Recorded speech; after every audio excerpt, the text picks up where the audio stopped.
binabanggit ni Yusek Precious Hipolito. Pero sa mga susunod na araw pa siguro magkakaroon ng katuparan yan. Pero may binabanggit kayo mga fact checkers ngayon eh.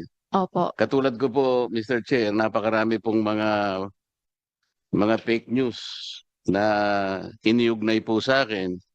Ito pong isa, kapungka nito ay Orly Gutesa, break silence. Pinilit lang ako ni na Defensor at Marcoleta. Ito po yung isa, no? Pangalawa po ay, ito po napakaraming fake news ang lumabas. Ito po nakalagay pa po. Dear Rodante Marcoleta, sabi po niya, bakit pinag-iinitan mo ang tradisyon naming mga Katoliko? Ito po ay Noche Buena raw. Pero excited makatanggap ng Christmas bonus. Sa totoo lang, Mr. Chair, wala naman po akong binabanggit ng kahit ano tungkol sa Noche Buena. Ito po ay lumitaw, makaraan na pag-usapan na meron yatang nagsabi na opisyal ng ating gobyerno na ang 500 pesos ay kasyang-kasa sa Noche Buena. Wala po ang kinalamanan doon sa pagkakapahayag noon at bigla pong lumitaw lahat ng mga fake news laban sa akin. Yan po yung pangalawa. Ang pangatlo po, ayaw po talagang tumigil. Ilagyan po ako ng litrato. Parang inaabutan ako ng Red Horse ni dating Pangulong Duterte. Ayan po. Alam naman po nila na iglesia po ako. Hindi po kami umiinom ng kahit anong alak o anong inuming nakalalango. Ayan po. At ang pangapat po, ayan na naman. Kapapasok lang, sabi po, Mr. Chair. Yari na, Marcoleta, na bigla sa mabigat na hatol sa kanya. Tanggal na siya sa Senado.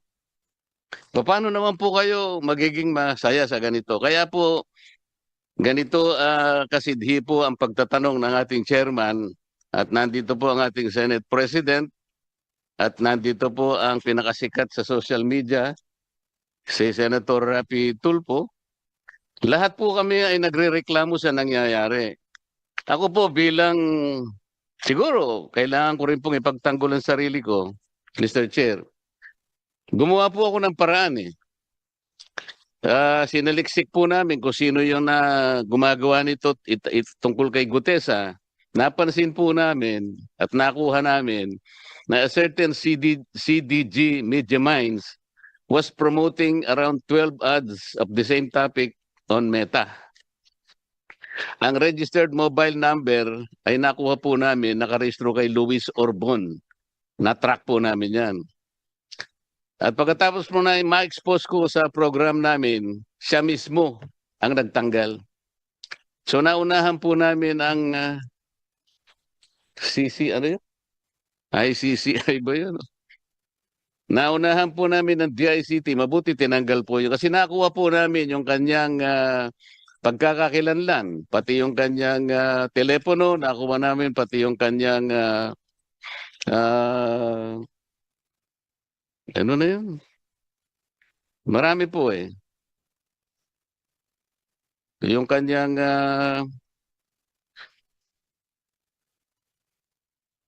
magkakakilanlan sa kanya. Yung ginagamit sa Facebook. Yung email address po niya, pati website niya, nakuha po namin. Kaya siya na po ang nagtanggal. Pagkatapos, ito pong Noche Buena, ganun din po ang ginawa namin. At iniulat din po namin sa aming contact sa Singapore na baka sakaling, ito po, inalis niya rin.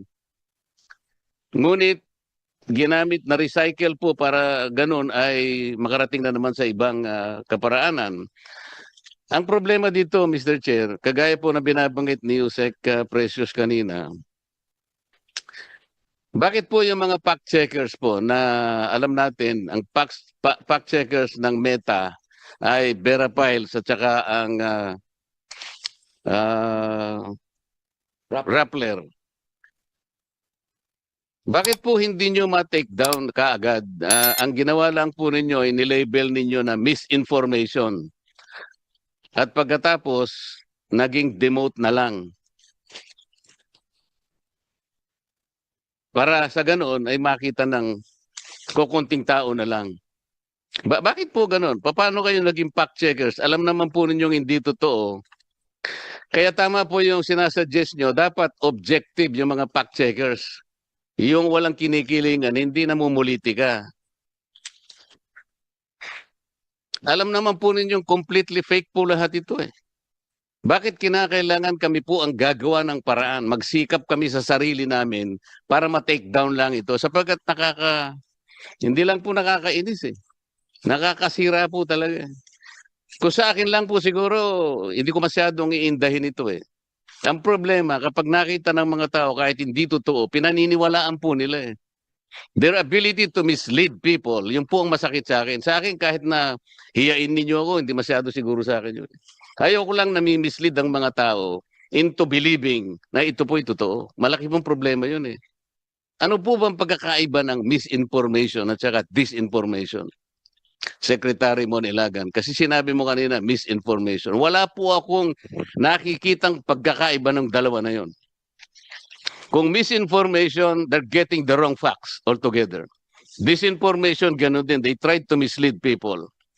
Kahit pagbalik-baligta rin yung dalawang salita na yon, iisang kahulugan nun. They will get the facts wrong for people to be misled. Period. Walang mapapakinabang doon. Why can't the fact checkers in the meantime do something? Sabi po kanina, ma'am, sabi mo, Attorney Bautista, meron jurisdiction tayo. How come that we have a jurisdiction but we cannot do anything about it?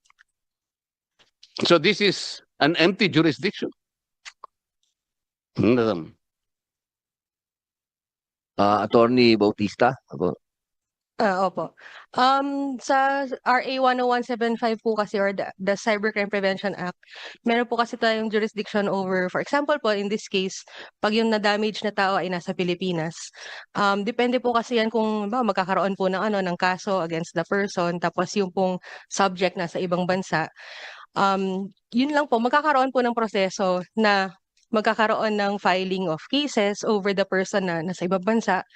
Yun nga lang po, magkakaroon ng iba na namang pag-uusap if may implement po yung kung ano man yung kailangan nating mechanism na para mapa-implement yung mga... Attorney, parang ibig pong sabihin ni Senator Marcoleta, ba't hindi ma-take down kaagad? Opo, parang yun po eh. Parang kumakalat na ba? Kung hindi pa nila ginawa ng paraan na sila na yung magpa-take down, hindi pa mati-take down. Parang ang tagal. Parang wala tayong jurisdiction talaga. Parang ganun. Wala tayong power. Parang ganun po. Yes, Mr. Chair. Bakit sa dalawang pagkakataon nagawa namin? Dahil lamang sa pagsisikap namin na hindi mamislead ang tao. Kami na ang gumawa. Ito po ang paraan, alam nyo naman eh.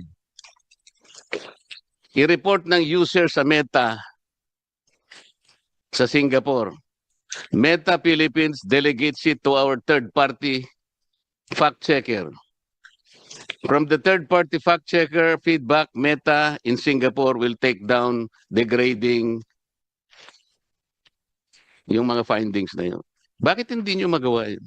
Bakit po kami nagawa namin? And we successfully took down at least 2 fake news. Attorney? Tulad din po ng sinabi ng PNP kanina, nagagawan po kasi ng request sa mga social media platforms. Pero hanggang dun lang po kasi yung kaya namin gawin, hanggang mag-request. Tapos hindi Attorney, nagawa nga namin 2 beses. The question is, how come we did it before you can do it?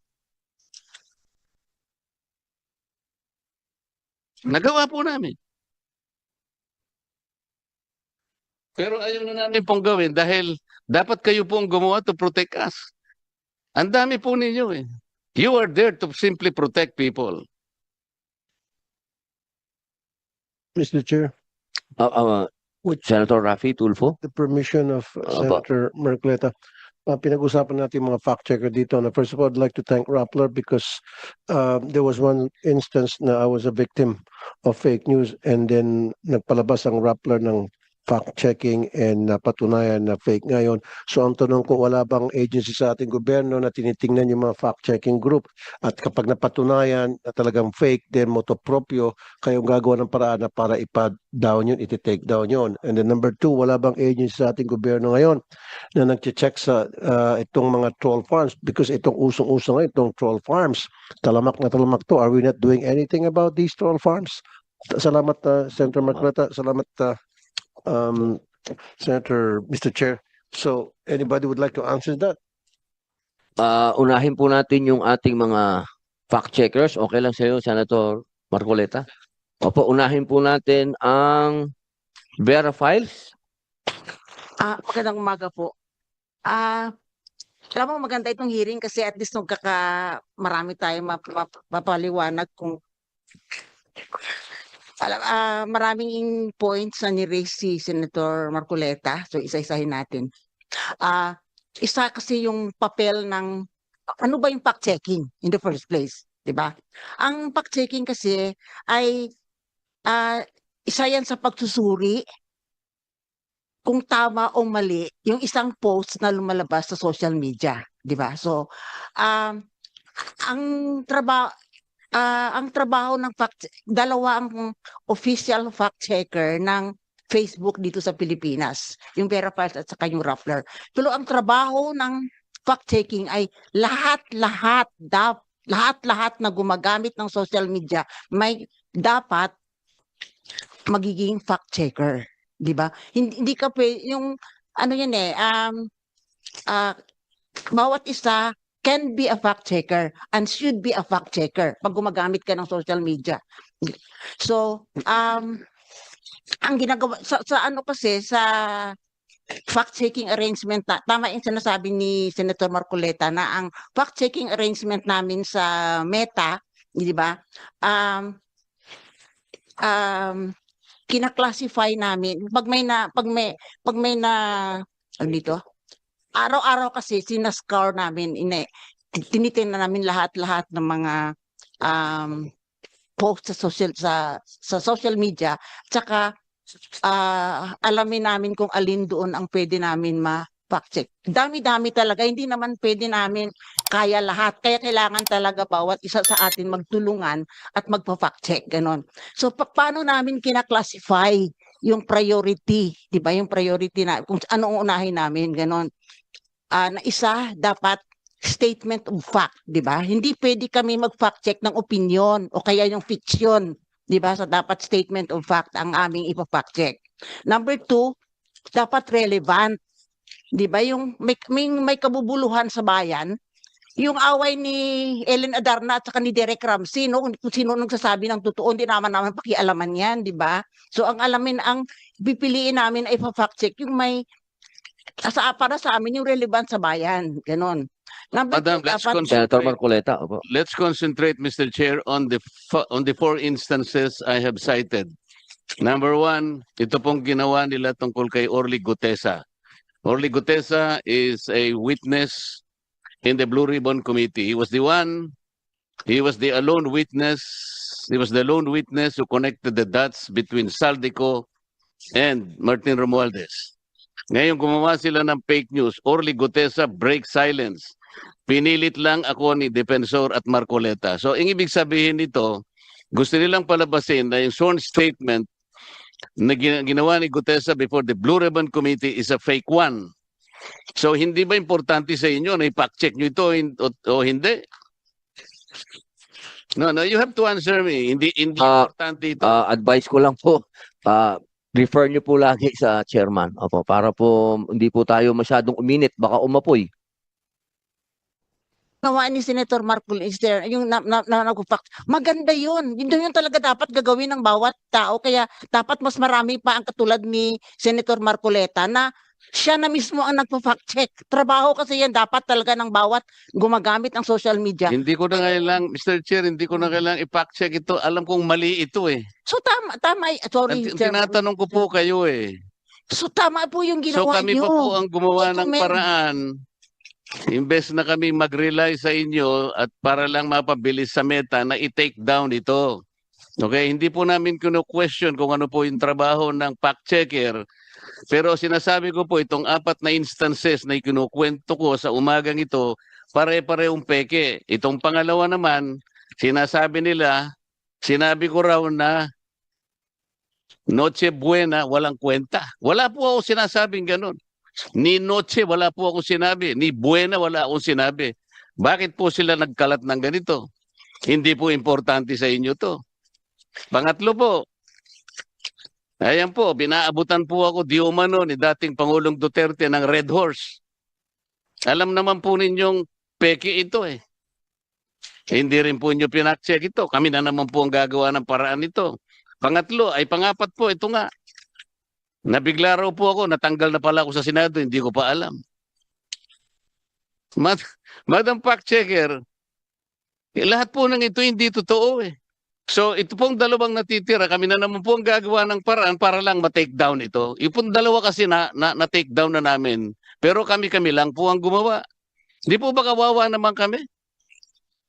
Sige po, Miss Ellen. Opo. Yung ginawa nyo. So, Hindi ko po sinasabi sa inyo, Mr. Chair, kung tama ang ginawa ko o hindi. Kinukwento ko po sapagkat kailangan po namin gawin para hindi ma-mislead ang tao. Kaya lang nagpapatulong po kami sa inyo na sana kahit wala kaming gawin, merong mga opisina gagawa ng mga ganito para sa ating lahat.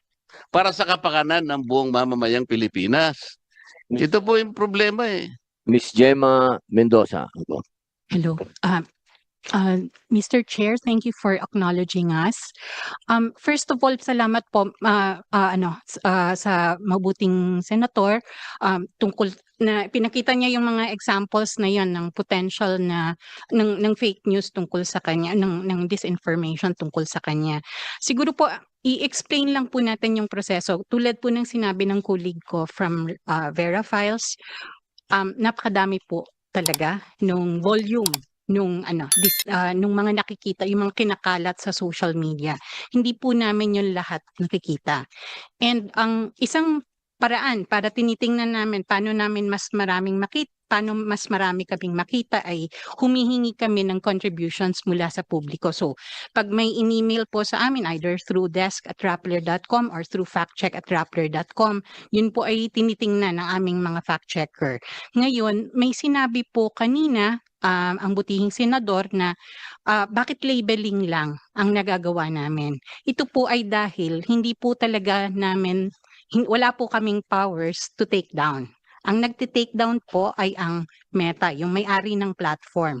Hindi po yung fact checkers. The only thing that we can do is to rate the content, yung link po doon sa sa social media platform na pag-aari lang ng Meta. Wala po kaming kinalaman sa mga ibang platforms din. Mr. Chair, pwede makasingit? Senator Raffy. Opo. Yeah, first of all, I would blame Rappler and Vera Files doon sa whether or not they're doing fact-checking kasi hindi naman nila responsibility yun eh. Ang responsibility talaga dapat, sabi kanina, motor proprio, dapat isang ahensya ng ating pamahalaan na magtingin doon sa mga lumalabas sa social media na whether ito ay totoo o hindi, at kapag hindi, then agad-agad kumilos, nandiyan naman yung PNP para maka-take down. And I would suggest, lastly, Mr. Chair, siguro total meron tayong national ID system na lahat ng mga magkaroon ng accounts sa social media, whether Facebook, TikTok, YouTube, whatever that is, kailangan mag-present ng ID para isang account lang ang pwedeng i-open. Kasi nangyayari kasi, Mr. Chair, ngayon, nakakapag-open sila ng 1-2 sawang account using dummy accounts. And these are the people na nag-umpisa ng mga fake news. Malakas ang loob nila dahil fake yung mga accounts nila. So why don't we come up with a law? Isasama siguro natin, Mr. Chair, dun sa batas na pinapasa mo, each and every person na gustong magkaroon ng account sa social media must register. They have to have the ID. Meron tayong national ID system, so hindi pwede sabihin anti-fraud to. At kapag once na-register ka sa Facebook, sa pangalan mong yun, hindi ka na pwedeng dumoble pa kasi naka-flag ka na doon. Thank you, Mr. Chair. Opo, tama po, maganda po yan. Nandito po yan sa ating troll farm, anti-troll farm. Napaganda po ng mungkahi po ninyo, Senator Raffy. Meron pong hindi nasagot kanina. Opo, maganda po yung tanong ni Senator Marcoleta. Wala po ba kayo talagang kinikilingan sa politika? Sa atin pong fact checkers. Una po kayo, opo. Ah, Ma'am Ellen, I mean, as a journalist, no, kahit na, kasi marami kasing klaseng journalist, no, dapat kasi non-partisan, di ba? Wala kaming kinikilihan politika. Ang pwede mo sigurong masabing bias kami sa katotohanan tsaka sa facts yun ng ano. So, kung saan kami dalhin ng ng impormasyon, doon ang punta namin. Gusto ko lang kasi tapusin yung criteria na ginagamit namin kasi sa dami-dami talaga ng ng kasinungalingan na lumalabas sa social media, hindi namin talaga pwede lahat hindi pwedeng iasa sa fact checkers ang laban sa disinformasyon, di ba? So dapat talaga bawat isa sa atin yung lahat-lahat natin gumawa ng ating para. So di ba nasabi ko na kanina na dapat yun statement of fact, yung hindi yun fiction, hindi yun opinion, yung ang dapat namin i-fact check. Ang pangalawa is yun nga yung relevance, di ba? Dapat may ang pangatlo is that timing, di ba? Yung tawag dito yung hindi history ang aming ipafact check na nangyari pa nung panahon pa ni Magellan, di ba? Ganon. So yung dapat timely, 'di ba? Ang isa pa is that halimbawa po ngayon, Ma'am Ellen, narinig nyo na po kay Senator Marcoleta yung mga bagay na ikinakabahala niya. Yun po ba mabibigyan po ng panahon sa inyo para ma-fact check nyo po yan? oo naman. Oo. Opo, yun. Marcoleta, ano po ang masasabi ninyo? Bibigyan daw po nila ng panahon yung 4 na Sabi, ito pa, issue sa inyo. ito pa kasi isa pa kasi Salamat. kailangan yung nasabi namin feasibility, dapat titingnan namin kung kaya namin yan ma-debunk, ano ba yung debunk sa Tagalog? Mapawalang saysay nyo po. Ano po yan? At least, no? Opo. At least within 24 hours. Kasi ang purpose kasi ng fact-checking is to stop the spread of falsehood para mahinto yung pagkalat. Kasi kung marami namang pwede naman kasi mag-investigative journalism ka na pwede kang abutin ng 1 buwan, di ba ganon? Pero sa fact-checking kasi, kailangan ang purpose mo kasi doon para mahinto yung pagkalat kasi sa Yun nga po ang gusto po Kasi ni Senator yung Marcoleta. virality kasi, Opo. importante yan kasi yung in just in a few seconds, nagba-viral yan eh. So, importante, mas stop mo. So, kung hindi namin yan kung feeling namin kailangan pa maraming, mas marami pa kaming kailangan para ma-debunk yun, ganun. Ipapasa namin yun sa team na pwede siguro mag-investigative journalism, ganun. So, yun ang mga Opo. criteria. Katulad po ngayon, ma'am, nasabi na po sa inyo ng harapan na sinasabi niya fake news yun. Pwede po ba niyong i-debunk Titingnan yan? namin kung mag-fall doon sa criteria. Tapos ito pa, hindi kami nagti-take down, di ba? Nasabi ka ni Gemma, kami ay nagka-classify false, fake, misleading, mga ganon. So, isasubmit namin yan sa Facebook. Facebook ang nagti-take action. Hindi kami Medyo pagka nagdi-delete, ganyan po hindi kami katagal kasi, nagti-take down. medyo matagal yan, ma'am. Mr. Tagal. Chair, Ano naman? Sige po, Senator Marcoleta. Minsan, Dun sa 24 hours. dun sa 4 na fake news na aking inilahad ngayong umaga, yung 2 po ay hindi ko na pwedeng pasalamatan ng Vera Files kasi kami po na-take down na namin nang hindi sila nakatulong. Pero kailangan pong malaman po ninyong lahat na bago po namin nagawa yon, ini-email po namin kasi yung Vera Files at saka yung Rappler. Pero yung Rappler, binibigay rin sa Vera Files. Pero napakabagal po talaga yung action. Kaya doon sa unang 2 sinabi kong fake news, kami na po talaga nakipag-coordinate at successfully nagawa namin. Ito pong pangatlo, partially, ay pasasalamatan natin ang Vera Files kasi po kahit papano, ang ginawa po nila, dinemote po nila. Pero hindi entirely po nakatulong yun. Kasi pag dinemote po yun, ang ibig sabihin nun, meron pa rin pong makakakita, ngunit kokonti na lang. So hindi Hindi talaga buong-buo na aalisin nila. Yung po yung tinatanong ko sa inyo, Madam, ba't kinakailangang i-demote ninyo? Alam ninyong completely fake po ito eh. Talaga pong hindi kayo ang nagte-take down, alam namin yon. Ngunit kapag kayo nakipag-coordinate sa Meta sa Singapore, sila pong magte-take down. Kagaya po ng ginawa namin sa unang instances. Yun po yung aming gustong sabihin sa inyo. Bakit kami nagawa namin? Samantalang kayo ang may direkta pong may communication. Eh bakit kailangan po natin pagtalunan pa ito? Kasi siguro si Gemma. Miss Gemma Mendoza. I-clarify lang po natin. We don't communicate with, it would be impossible for us to communicate with Meta for every piece of thing that we rate. So we don't do that. Ang ginagawa lang po namin, ang interaction namin is through the platform they have, which is the platform that is made available to fact checkers. Yung action po nung yung action ng pag-demote, that is done by Meta when a rating is when a rating has been submitted. And that is that is their algorithm already that works on it. Now, yung question po about so like halimbawa po yung kanina nabanggit na yung isang content was manipulated. Definitely po, if that was submitted to us, then we would have looked at it. So isa po yun sa mga tinitingnan namin talaga. Ngayon, hindi po talaga lahat nagagawa kasi kaunti lang po talaga kami. At hindi naman po yun lahat matitingnan ng mga fact check. Mr. Chair, ako po naniniwalang hindi po nyo kaya lahat tingnan. Pero yung mga bagay na nire-repair po namin sa inyo through email, dapat tingnan naman po ninyo. Hindi namin gagawin yun ng ganun-ganun lang. Kaya namin kinakasangkapan kayo at gusto namin tulungan nyo kami dahil mali nga po itong ginagawa nila. So, we are not asking you to look at every fake news in the entire universe. Ang sinasabi namin, pag kami nakipag-communicate sa inyo through email, pansinin nyo naman kami. Pero itong naunang ang ginawa namin, ang tagal-tagal, kaya nga po kami na po ang gumawa ng paraan. Ayoko na pong ulit-ulitin ito.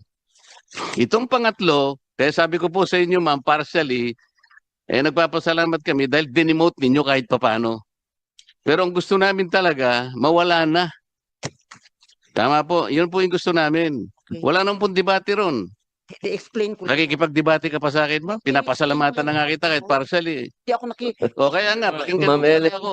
Makinig ka muna. SP, opo. Pero i-explain ko sa iyo. Hindi pa nga ako tapos eh. Sandali lang po, Senator, sandali lang po, may sinasabi po si SP. Sige, baka konektado naman kasi sa sinasabi ni Senator Marcoleta to. So if you don't mind, Mr. Chairman, at Senator Dante does not mind, yun yung negative side na pinag-uusapan natin sa mga fact-checking ninyo.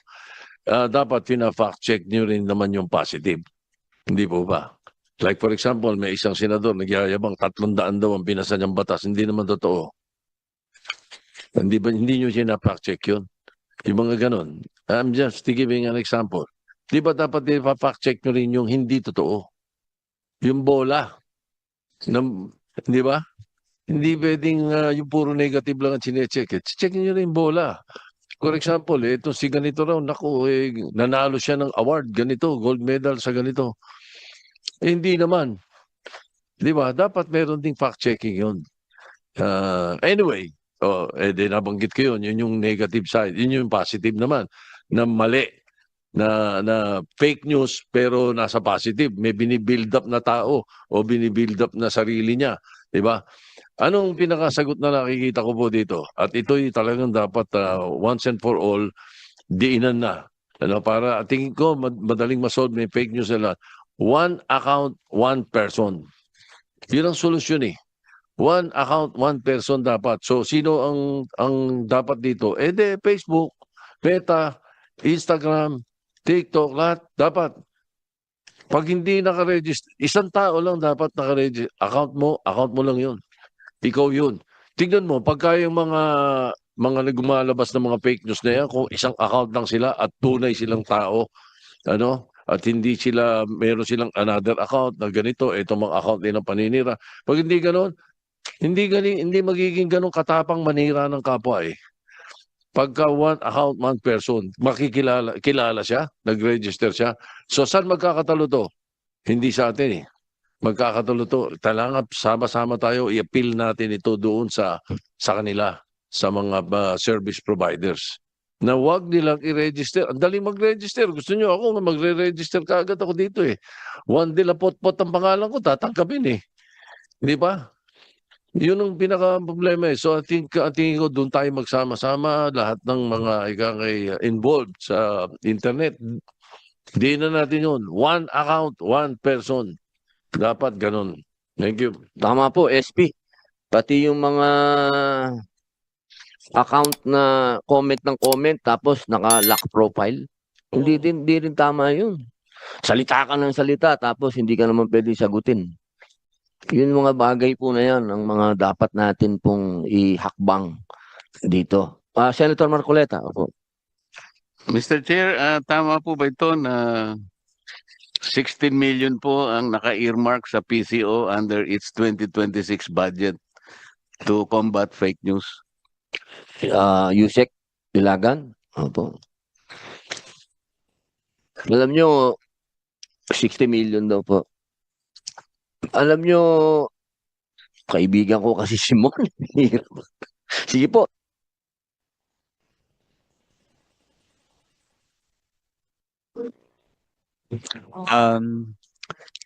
Sorry, sir. I'm just checking lang the data, Senator. We're just fact checking the data, but there's no specific Kasi about the po, fake news. kaya po tinatanong ito dahil kung hindi po nyo mate-take down ng mga fake news na nire-report namin, nandito po ang ating Senate President. Baka tanggalin po niya yan.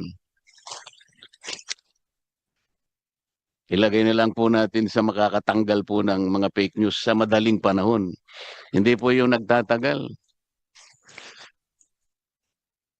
Habang nag-aantay po, mag-aantay po Just tayo checking po, Senator. ng sagot po ninyo. Baka po merong gustong idagdag yung mga fact checkers po natin sa punto po kanina tungkol sa political alliance. So, wala pong political alliance sa inyo. Wala po. And we regularly disclose the list of fact checks that we do every year. So the other thing po na note ko lang po dito is pag may link po na sinubmit, so baka lang po, I was checking our email, baka lang po sir walang na-submit na link, and that was probably the reason why it was not fact checked. Tapos baka po pwedeng sa next na meeting may meta dito. Opo. Mr. Chair, siguro, sabi niyo po kasi kanina hindi lahat na-fact check ninyo. So, is it a problem of competence or your ability to fact check all things that go to the internet? Kasi kung talagang imposible naman yon, so what is a fact checker for? Kung hindi nyo naman talaga mapafact check lahat. Kagaya ng nangyayari po ngayon. Ano po yung limitations ninyo, if there are limitations? Yung fact-checking po, tulad po ng sinabi ng aking colleague, is that it's an exercise that we started doing because there's posting online. There are people posting online. And siguro ilang million po nung mga Pinoy ang nagpo-post online on a given day. So yung ganong volume po talaga, hindi po talaga kaya yon ng nung isang small organization na tulad namin. But what does Facebook do with yung mga sinasubmit namin? Supposedly, they're using their algorithms to look for similar content, similar to the ones we have already rated. But I cannot speak po, Mr. Chair, for Facebook. Meta needs to speak for itself because hindi po kami yung hindi po kami yung platform. We're only fact-checking what we see and what we can reasonably fact-check. Mr. Chair, we were informed that Veraphiles and Rapplers are the ones employed by Meta to be the fact checkers. That is true, Mr. Chair. So We you have an admitted- arrangement. You admitted the obligation for Meta to fact We check. do not have, Mr. Chair, the obligation to fact check all content on Facebook. That is impossible, and we don't even Kaya nga see all tinatanong ko po content. sa inyo, what is your limitation kung meron? Kasi sabi niyo, you are a fact checker. Mm-mm. So, kung hindi nyo lahat mapa-fact check, ano po yung limitations para malaman namin? The limitation is volume, as I mentioned po, Mr. Chair, and that's the reason po why, as my colleague was pointing out, So lahat po we talaga. probably fall on the limited area of your fact-checking responsibility. Kagaya nito, 4 lang po yung sinasabi ko, pero hindi pa na fact-check on time. And it needed us to do it all alone by ourselves para lang po maproteksyonan kami. Mr. Chair, when I just checked my inbox and I was looking for the link to those posts. I don't see links to those posts when I checked my inbox. It's possible na hindi po namin siya nakita. So, if the good senator would send us the links to those posts, we will have a look at them. As we do when we receive emails concerning these things to fact check. So Mr. Chair, it is the problem of Meta itself. Kasi kami po, nag-email kami sa Meta. And I think Meta simply endorses to you as fact checkers. Kung hindi dumating po sa inyo, talagang may problema po tayo, Mr. Chair. Pinaka-problema talaga ang Meta. We can show you the emails that we have sent to Meta because of this. Kasi importante sa atin na wag ma-mislead ang ating mga kababayan. Napakarami po talaga nilang nilalabas. Mr. Chair, that's why we post all the fact checks of Rappler.